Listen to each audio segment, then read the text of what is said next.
নির্বাচনের level playing field নিয়ে ইতিমধ্যেই প্রশ্ন উঠেছে। তো সেটা নিয়ে আজকে আপনাদের সামনে কিছু কথা বলা। গতকালকে রাতে আমরা যে জিনিসটা দেখতে পেলাম, যেখানে আমরা গত কয়েকদিন যাবৎ বলার চেষ্টা করছি যে একটা মেয়ে তার বৈধ হল আইডি কার্ড থাকার পরও সে ইচ্ছা করলে তার আরেকটা বান্ধবীর রুমে যেতে পারে না, হলে যেতে পারে না। সেটা ঢাকা বিশ্ববিদ্যালয় একটা কালো আইন, ডাইনোসর যুগের আইন। এরই মধ্যে দেখতে পেলাম নির্বাচন কেন্দ্রিক এই আইনটাকে শিথিল করা হয়েছে। প্রার্থীরা এক হলের প্রার্থী আরেক হলে প্রচারণা করতে পারবে, কিন্তু সেটা আনুষ্ঠানিকভাবে আগামীকাল থেকে শুরু হবে। কিন্তু এরই মধ্যে দেখতে পেলাম আমার জেনারেল সেক্রেটারি একটু আগে আপনাদেরকে বলেছেন যে রাত 11:15 কিংবা 13 দিকে অথবা 15-এর দিকে আমরা দেখতে পেলাম একজন হেভিওয়েট ভিপি প্রার্থী তিনি মেয়েদের বিভিন্ন রুমে ঘুরে ঘুরে প্রচারণায় অংশ নিচ্ছেন। তো উনি ক্ষমা চেয়েছেন হল প্রভুষ্টের কাছে। এখন কোনো ঘটনা, যে ঘটনাটা কোনোভাবে আইনের সাথে যায় না, আইন সেটাকে বৈধতা দেয় না, এখন সেই ঘটনা ঘটিয়ে এখন যদি আপনারা ক্ষমা চান, তাহলে অন্যান্য যে প্রার্থীরা আছে তারাও বলবে আমি একটি ঘটনা ঘটিয়ে নেই, তারপর আমিও ক্ষমা প্রার্থনা করব। এভাবে তো আসলে আচরণবিধি লঙ্ঘন করাটা কোনোভাবেই আইনের সাথে যায় না এবং বিশ্ববিদ্যালয়ের পরিবেশ পরিস্থিতি, নির্বাচনের লেভেল প্লেইং ফিল্ডের সাথে কোনোভাবেই সেটা যায় না। আশা করি বিশ্ববিদ্যালয় প্রশাসন এটা নিয়ে তাদের বক্তব্য সুস্পষ্ট করবে, নির্বাচন কমিশন এটা নিয়ে তাদের বক্তব্য সুস্পষ্ট করবে। তারপর মেয়েদের বিভিন্ন হলে আমরা জানতে পারছি বিভিন্ন প্যানেলের নেতৃবৃন্দ বিভিন্ন তাদের রুমে সাধারণ শিক্ষার্থীদেরকে অথবা তাদের যে শিক্ষার্থীদেরকে নিয়ে বিভিন্ন ধরনের পার্টি করে বেড়াচ্ছে, খাবারের পার্টি করে বেড়াচ্ছে, যেটা কোনোভাবেই বর্তমান যে হচ্ছে যে নির্বাচনী আচরণবিধি সেটার সাথে যায় না। সেই বিষয়ে আশা করি নির্বাচন কমিশন যারা আছেন তারা তদন্ত করবেন এবং এই জিনিসগুলোকে যেন না ঘটে এই ব্যাপারে তারা উদ্যোগ গ্রহণ করবেন। তারপর আরেকটি ঘটনা, সেটা হচ্ছে ঢাকা বিশ্ববিদ্যালয়ের যে শিক্ষার্থী সংসদ, যেটা থেকে প্রতিনিয়ত মিসইনফরমেশন, ডিসইনফরমেশন ছড়ানো হচ্ছে, প্রার্থীদেরকে নিয়ে অপপ্রচারে লিপ্ত হচ্ছে বিভিন্নভাবে।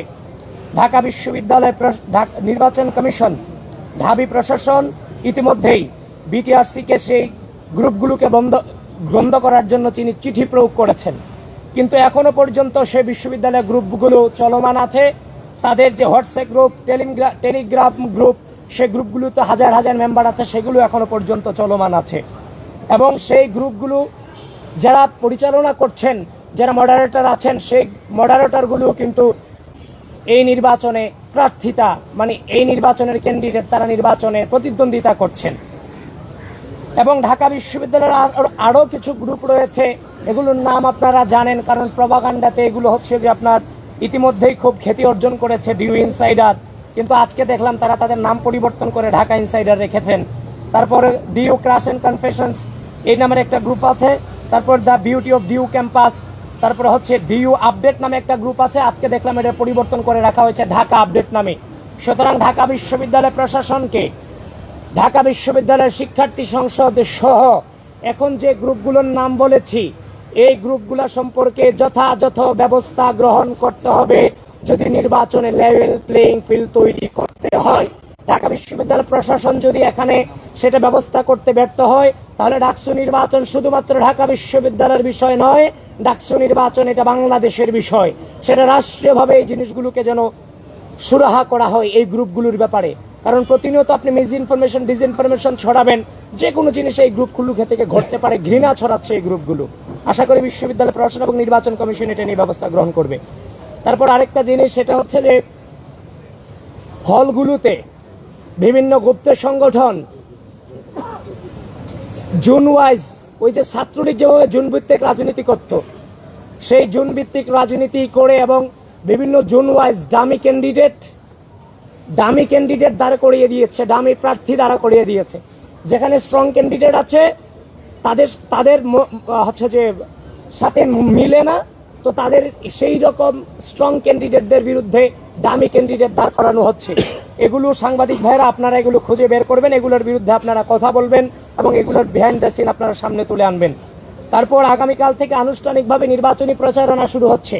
আমরা বিশ্ববিদ্যালয় প্রশাসন এবং নির্বাচন কমিশনকে বলেছি, এই যে হল ভিত্তিক যে প্রচারণা হবে, সেই প্রচারণাগুলো কোন ধাপে কোন পদ্ধতিতে হবে সেই বিষয়ে তারা একটা ফর্মুলা আমাদের সামনে উপস্থাপন করবে। কিন্তু নির্বাচন কমিশন এখনো পর্যন্ত সেই ব্যবস্থা কিংবা সেই ফর্মুলা আমাদের সামনে উপস্থাপন করেনি। এখন সেই ব্যবস্থা আপনার হচ্ছে যে প্রকাশ না করার কারণে আমরা যেভাবে প্রচারণা করতে যাই না কেন, সেটাকে নিয়ে আমরা আশঙ্কা করছি বিভিন্ন গুপ্ত সংগঠনের সদস্যবৃন্দ আমাদেরকে নিয়ে মত করার সম্ভাবনা আছে। এজন্য নির্বাচন কমিশনকে বলছি, অতি দ্রুত কোন কোন প্রক্রিয়ার মধ্য দিয়ে হলগুলোতে আমরা নির্বাচনী প্রচারণার কার্যক্রম চালাবো সেটা আপনারা প্রকাশ করেন। নতুবা গুপ্ত সংগঠন কিংবা অন্যান্য যে সংগঠনগুলো আছে প্রার্থীদেরকে রাজনৈতিকভাবে মোকাবেলা করতে ব্যর্থ হয়ে তাদের বিরুদ্ধে অপপ্রচার চালানোর সম্ভাবনা আছে, আর সেগুলো সেই গ্রুপগুলো দিয়ে চালাবে যে গ্রুপগুলোর নাম আমরা বলেছি। সুতরাং যা বলছি প্রত্যেকটা বিষয়ে যদি লেভেল প্লেইং ফিল্ড দিয়ে নির্বাচন সুষ্ঠু করতে চান, এইগুলো সম্পর্কে ব্যবস্থা আপনাদেরকে নিতে হবে। তারপর হচ্ছে যে গতকালকে আমরা হচ্ছে যে ডাকসুতে আমাদের মেয়েদেরকে নিয়ে বসেছিলাম, যে নির্বাচন কেন্দ্রিক কি অবস্থা প্যানেলগুলোর। তো আমি সেখানে একটি সেলফি ভিডিও করেছিলাম, আপনারা সাংবাদিকবৃন্দ অবশ্যই দেখেছেন, ম্যাক্সিমাম সাংবাদিকবৃন্দ হয়তো বা দেখে থাকতে পারেন। অত্যন্ত আশঙ্কার বিষয়, সেখানে অনেকে কমেন্ট করেছে, অনেকে না, কিছু সংখ্যক রিয়েল আইডি দিয়ে কমেন্ট করা হয়েছে যে রাতের রানী। পরবর্তীতে তার যখন ফেসবুক আইডি ঘাটতে গেলাম, গিয়ে দেখলাম সে লিখছে বাংলাদেশ জামাত ইসলামী জিন্দাবাদ। এই যে জামাত ইসলাম এবং ছাত্র শিবির 5 আগস্ট পরবর্তী সময়ে গোটা বাংলাদেশ জুড়ে নারীদেরকে নিয়ে কুৎসা রটাচ্ছেন, বিশেষ করে ঢাকা বিশ্ববিদ্যালয়ের মাটিতে জাতীয়তাবাদী ছাত্র দলের মেয়েদেরকে নিয়ে যে ধরনের নোংরা চর্চা করেছেন, এটা কোনোভাবেই কিন্তু আমাদের ধর্ম এবং অন্যান্য ইসলাম ধর্ম এবং অন্যান্য কোন ধর্মেই কিন্তু এগুলো জায়েজ এবং স্বীকৃত নয়। সুতরাং ইসলামের নামে নারীদের বিরুদ্ধে যেই ধরনের অপপ্রচার আপনারা 5 আগস্ট পরবর্তী সময় এখনো পর্যন্ত অব্যাহত রেখেছেন, আপনাদেরকে করজোড়ে নিবেদন করছি, 5 আগস্ট পরবর্তী সময় আমরা ক্যাম্পাসগুলোতে শ্রদ্ধা এবং স্নেহের সমন্বয়ে একটি সহনশীল সহমর্মিতামূলক রাজনীতি চেয়েছি। আপনাদেরকে আহ্বান করব, এই জায়গাগুলো থেকে সরে এসে আপনারা সহনশীলতার রাজনীতিতে ফিরে আসেন। নারী সম্পর্কে যে কুৎসিত দৃষ্টিভঙ্গি, সেখান থেকে আপনারা আশা করি ফিরে আসবেন। কারণ এটা প্রথম নয়, ঢাকা বিশ্ববিদ্যালয়ের আপনারা জেনে থাকবেন, ঢাকা বিশ্ববিদ্যালয়ের এই যে গ্রুপগুলোর নাম একটু আগে বলেছি, সেই গ্রুপগুলোতে ঢাকা বিশ্ববিদ্যালয়ের পোস্টার লাগানোর কারণে আমাদের মেয়েদেরকে নিয়ে মানে রিয়েল আইডি দিয়ে ঢাকা বিশ্ববিদ্যালয় গ্রুপে যেই ধরনের নোংরা অপপ্রচার করা হয়েছে, ঢাকা বিশ্ববিদ্যালয়ের প্রক্টর বরাবর আমরা সেই তখন থেকেই ওই আইডিগুলো দিয়ে অভিযোগ দিয়েছি, কিন্তু ঢাকা বিশ্ববিদ্যালয়ের প্রক্টর এবং ঢাকা বিশ্ববিদ্যালয় প্রশাসন সেই ছেলেগুলোকে চিহ্নিত করতে পারলেও তাদের বিরুদ্ধে কোনো ব্যবস্থা গ্রহণ করতে পারেনি, যেটা এখনো পর্যন্ত বিদ্যমান আছে সেই ব্যবস্থা গ্রহণ না করার কারণে। তারপর 21 হল, জসিমউদ্দিন হল সহ অন্যান্য 71 হল সহ অন্যান্য সকল হল থেকে আমরা একটু আগে আমরা হলের প্যানেল নিয়ে বসেছি। আমরা অভিযোগ পেয়েছি, আগে ছাত্রলীগ করতো গেস্টরুম গণরুম কালচার, এখন আমরা শুনতেছি যে মুড়ি পার্টির কালচার। এখন সেই মুড়ি পার্টিতে বলা হয় যে কে কয়টা নাম মুখস্থ করতে পেরেছে শিক্ষার্থীদের প্যানেলে যারা আছে আর কি, মানে প্যানেলে মানে গুপ্ত সংগঠনের কিংবা হচ্ছে যে তারা যে প্যানেল দিয়েছে সেই প্যানেলের যে মেম্বার কিংবা সদস্যরা আছে তাদের নামগুলা যাদেরকে মুড়ি খাওয়াচ্ছে তারা মুখস্থ করতে পারছে কিনা, এটা নিয়ে একটা প্রতিযোগিতা হচ্ছে।